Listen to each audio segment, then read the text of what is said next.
Ana Rujas, este no es tu primer festival de Málaga. No. El Festival de Málaga es fuerte.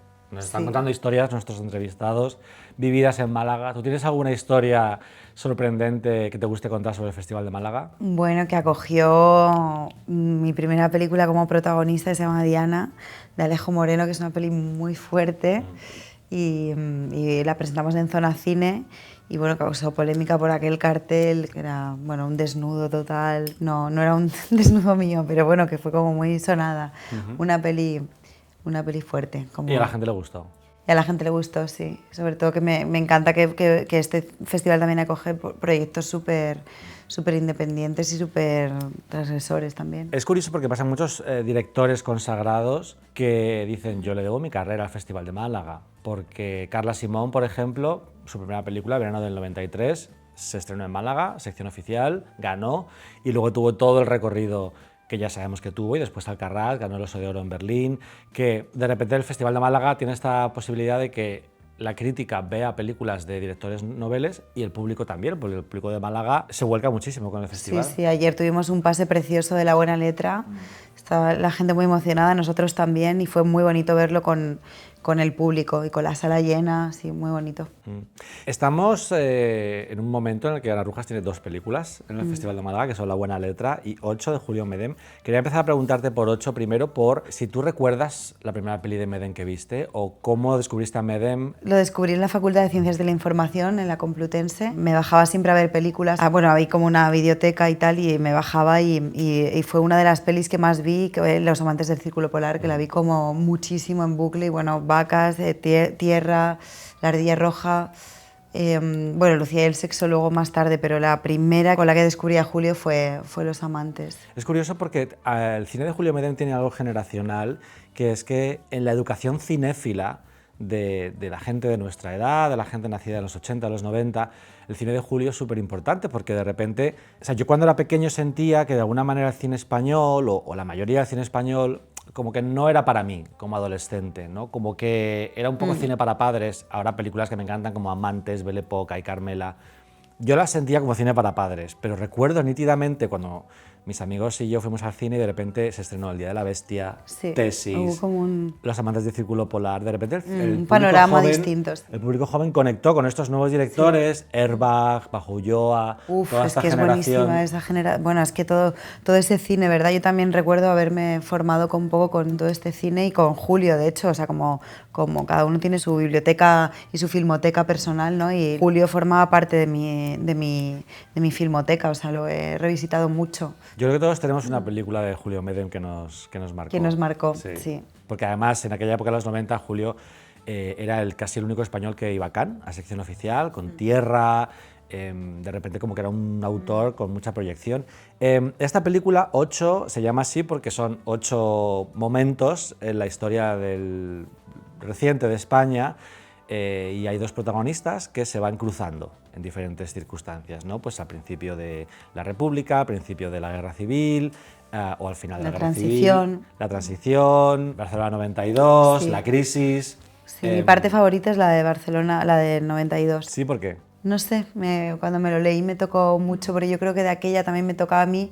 O sea, bueno, en la película, bueno, hago de diferentes etapas y ahí no tengo mi edad, ni mucho menos, casi en ningún momento tengo mi edad. Eso te iba a decir. Casi en ningún momento tengo mi edad, pero me tocó mucho porque me acuerdo mucho también de la época cuando hubo un auge muy grande de los ultras, de todo esto, como que daba miedo ir al Bernabéu, ir a ver los partidos, como recuerdo que había muchas peleas, o sea, recuerdo, no era cercano, yo igual tendría, no sé, 13 años o 11, no sé, y bueno, tengo especial cariño a esa parte de la peli. Es curioso porque tú, como dices, interpretas al personaje a lo largo de, pues, 50 años, prácticamente, 60 años. Hay una caracterización, pero no estáis, ni Javier Rey ni tú, estáis avejentados, en el sentido que yo creo que la película te pide que compres un poco la fantasía. Sí, bueno, cuando lo leímos, para mí había algo de un cuento mágico, hay algo de realismo mágico de la película. O sea, es un diálogo realista, pero no es una cosa tan realista, ¿no? De la manera de hablar de los personajes, ¿no? De lo que hablan. Cuento. Una fábula, también un cuento, que a mí me enamoró mucho también, y tengo que ver otra vez la película porque una vez, cuando la ves la primera vez, yo no puedo ver la película en sí, ¿no? Estoy viendo lo que, como Eres yo. muy crítica contigo Sí, misma. soy muy crítica, es exagerado, o sea, ya tengo que parar, pero tengo que volver a verla tranquilamente. O sea, verla hoy bien, claro, y con el público, que me apetece mucho. Pero sí, había algo de cuento, de una manera, de una visión de Julio que tiene también, hay como una inocencia dentro de esta película, imposible hacer de una persona de 90 años, imposible, puedes acercarte a hacerlo, puedes aproximarte a hacerlo. Yo trabajé mucho, o sea, sufrí mucho también porque... ¿Sí? ¿Por qué? Bueno, porque da miedo hacer esto, ¿no? Da miedo enfrentarse a hacer algo que sabes que es muy complicado, que estás muy expuesta. Claro, tuve mucho miedo durante todo el proceso de esta película. Tuve la suerte también de tener un director que confía muchísimo, que Julio tiene algo de magia él también, porque como que confía y tiene esta historia y te la cuenta, te dice que se puede hacer. Y decía, ¿pero por qué estás tan preocupada? Es una película. No, como me decía como en lo que yo hacía, como en el rodaje, ¿no? Porque yo iba y le pedía ver la toma y por favor otra toma, casi suplicando, llorando, o sea... Entonces me decía, pero si está, o sea, está bien, confía, porque para de... No, déjame en paz, que esto está bien, ¿sabes?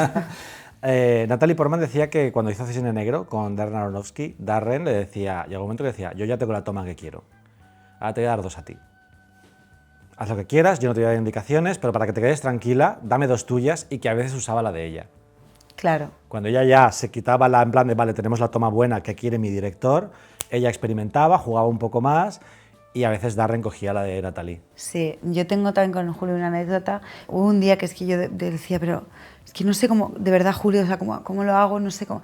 También, claro, era tan difícil, ¿no? La propuesta era tan arriesgada, tan complicada en cada momento, cada etapa, porque cada etapa tiene una cosa que era imposible, quiero decir, o sea, bueno, como un reto de interpretación, que en realidad era como un máster, ¿sabes? Cada etapa es difícil de manera diferente. Exacto, porque hay pérdidas, hay el amor de tu vida, hay todo, y un hijo de 35 años en catalán hablando, bueno, o sea, ya todo junto.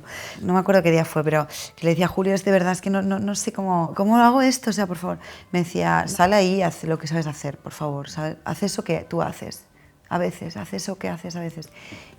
Y yo decía, pero ¿qué es lo que hago a veces? Y yo me quedaba ya caracterizada y todo, y era como como estar libre, muy libre, de manera muy orgánica dentro de la limitación del guión, ¿no? de la historia. Que esto es muy interesante porque era muy difícil, para mí era un reto también hacer esto y sentirme orgánica y libre, de verdad, claro. Libre de verdad, ¿no? Como lo que dices que le decían a Natalie Portman, como haz lo tuyo. Él se refería a lo mejor a tu energía, ¿no? En plan, dame el guión, pero con la energía de Ana Rujas. Con algo, sí, me decía, ¿ves?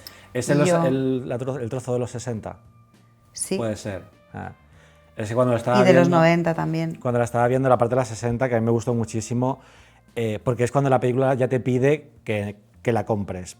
Porque tiene esta cosa de las películas de Julio, de Lucía y el sexo, de Los amantes del círculo polar, de que tiene el realismo mágico, la poesía, el cuento y las casualidades. Entonces es muy difícil. Hay un momento que te encaramas a Javier Rey y te dice tu hijo, mamá, ¿por qué abrazas al taxista? Sí, buenísimo. Porque son momentos que desde fuera son tan surrealistas que es difícil también para una actriz. Y en ese momento yo vi la energía de Ana Rujas. O sea que lo que él te pidió, te salió. Sí.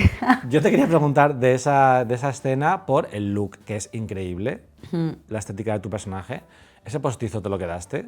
No, me lo tenía que haber quedado. Te haber quedado, Ana, te queda increíble. Me lo tenía que haber quedado. La verdad que el trabajo de caracterización nos ayudó un montón y fue precioso y también como seguir en la línea de Adela, ¿no? De lo que era Adela desde el principio. Siempre con el pelo, nunca tenía el pelo largo yo en ningún momento, como la falda, la minifalda, la chaqueta roja, no sé. Es precioso, con el velo, con el encaje. Sí. Hay un diálogo muy bonito entre Ocho, la película de Medem, y La buena letra, que es la otra película que estás presentando aquí en Málaga, que es una adaptación de Manuel Chirves, en la que tú interpretas a una mujer pues muy moderna para su época, o eso quiere pensar ella, también en la posguerra. Claro. Entonces, de alguna manera hay como un universo expandido en el que tú, que siempre has hecho mucho contemporáneo, muchos papeles contemporáneos, de repente tienes este año 2 personajes de la época. Y la copla es importante en ambas películas. Tenemos Ojos Verdes en La buena letra. Bueno, está todo acompañado un poco con lo de Sara Varas. Sí. Cuando estoy visitando a mi padre, cuando va de la visitar al padre. Y ahí suena No es Pena Penita Pena. Sí, Pena Penita Pena, sí, vale. Pena Penita Pena. Que es curioso cómo la copla de repente te lleva a cierta época, a pesar de que hubo un momento, cuando nosotros éramos pequeños, que la copla era una cosa un poco como rancia, ¿no? Como casposa. Sí, pero ahora todo lo antiguo vuelve también un poco, yo creo que, o sea, como es necesario también, que bien, ¿no? Qué gusto, la verdad. A mí tenía muchas ganas de hacer algo de época, algo así. O sea, cuando tuve los castings de La Buena Letra, era un personaje que quería hacer muchísimo y que trabajar con Celia también, y porque además había leído la novela de Chirves y me enloquecía. Fue mucho trabajo también para conseguir el papel y luego hacerlo también, es que hay mucho trabajo ahí, yo qué sé, hay como... ¿Te gusta hacer castings? Mucho. Antes no me gusta, o sea, lo pasaba peor y ahora... No, está bien, porque te pone muy... O sea, empiezas también a trabajar ya el personaje, la verdad. Lo de Celia lo usamos un montón para luego toda la peli. O sea, quiero decir, había un pozo ya que no te enfrentabas a un guión de cero. Lo de Julio fue distinto, por ejemplo, que en ese caso me quedó conmigo y yo dije, por favor, estoy muy nerviosa, Julio, yo necesito tomarme un vino. Y me dijo, yo también. Y yo, pues vamos a tomar un vino porque yo estoy muy nerviosa. Y me dio el guión y me lo leí y dije, ¡buah! ¿Cómo voy a hacer esto? No tengo ni idea. Qué miedo. Pero la respuesta es sí. Sí, claro, la respuesta es sí, sí. O sea, no Sí, tenías ni idea de reto. cómo lo ibas a hacer y dijiste, pero lo voy a hacer. Sí, aparte me encantó, lloré mucho cuando, o sea, me emocioné mucho el guión. Tuve miedo desde que dije que sí hasta durante todo el rodaje. Ahora también, o sea, quiero decir, o sea, hay un reto muy grande, hay una exposición muy grande. ¿Y tú eres oyente de copla? ¿Te gusta? Porque Cardo tenía mucho de folclore también. Sí, no, tengo coplas en mi lista, sí, tengo de todo yo.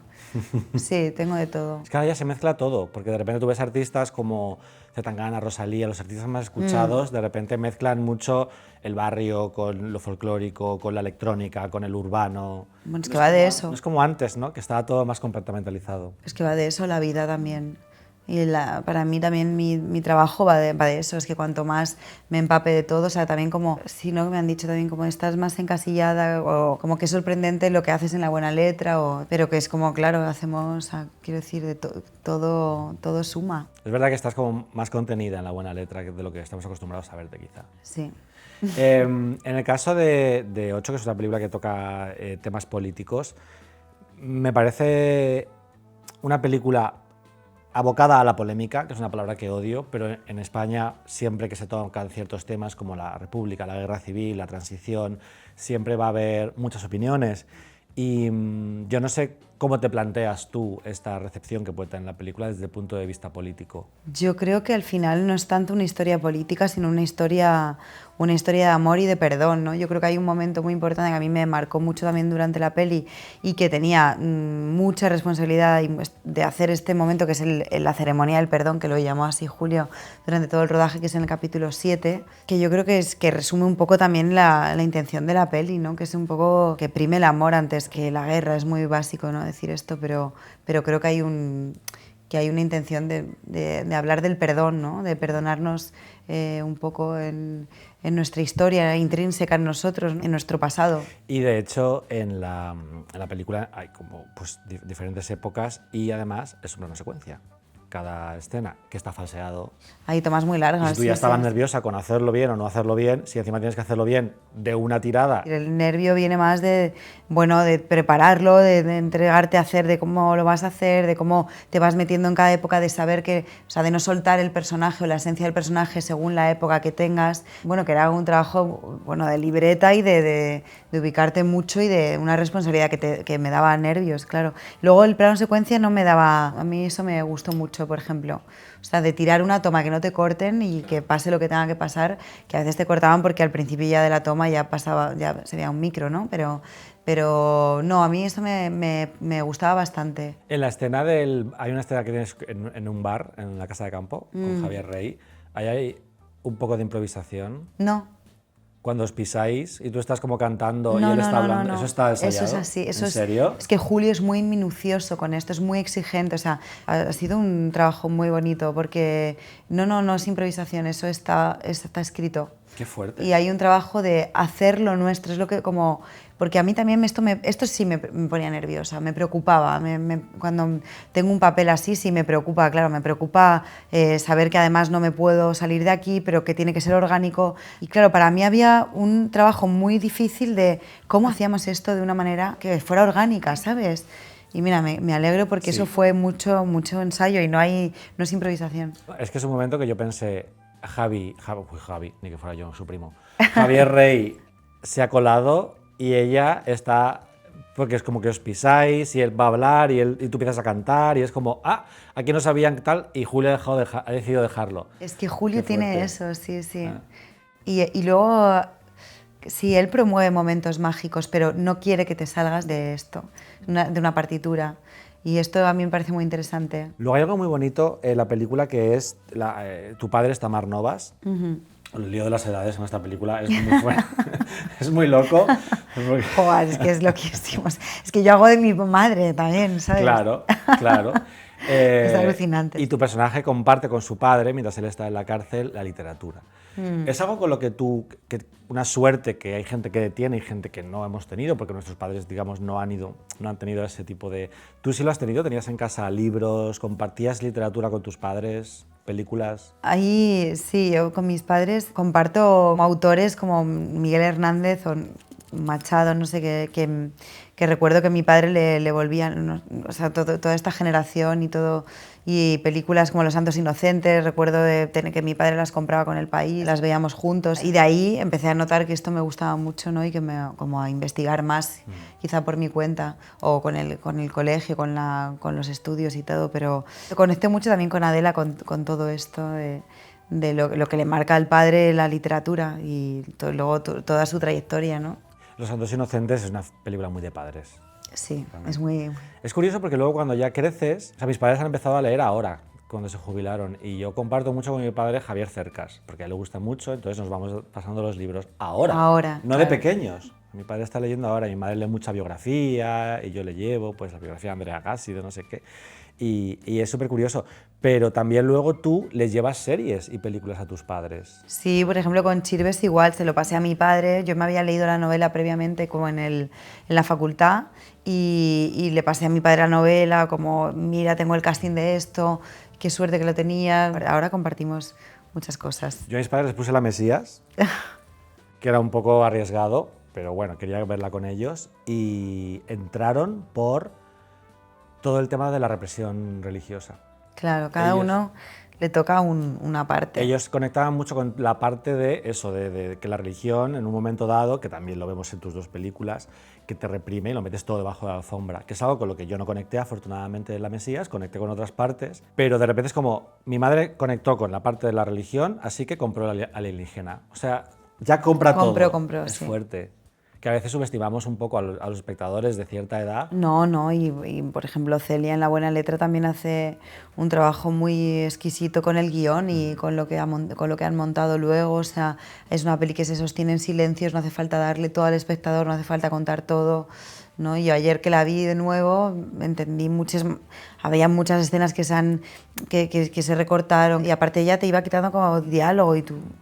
Menos todavía. Y tú, ostras, ¿no? Pero Claro. luego tiene muchísimo sentido, no hace falta. O sea, yo te decía, te voy a quitar esta frase, exprésamela, ¿no? No, como que en la misma secuencia que teníamos, ella volvía a reescribir el guión, a reescribir la escena y nos lo decía, y con Celia sí que improvisamos mucho trabajo de ensayos de improvisación, donde incluso en las improvisaciones ella decía, no, lo que has dicho me parece bien, entonces vamos a dejar solo esto, ¿no? A lo mejor eran como que de un diálogo más, o sea, una secuencia más larga, se quedaba en algo mínimo y contaba lo mismo, ¿no? Pero mejor. Claro. No hacía falta contar todo. Y luego ayer hablaba con Enric sobre La Buena Letra, que son épocas, que también pasa en 8, en las que la gente estaba muy acostumbrada a aburrirse. La gente estaba muy acostumbrada a que el tiempo pasaba y que si no tenías una tele o una radio en casa, la mayor parte del tiempo o leías, o te ibas a pasear, o te ibas a misa, o a hablar con las vecinas, pero que era una vida mucho más contemplativa, ¿no? Nada que ver con la vida que tenemos ahora. No, deberíamos de volver un poco. Sí, ¿no? Sí, un poco sí, yo creo que sí, un poco más el ser y no el tener, ¿no? Un poco más el ser, de verdad, como y un poco dejar de pensar en el tener tanto. Yo creo que sí.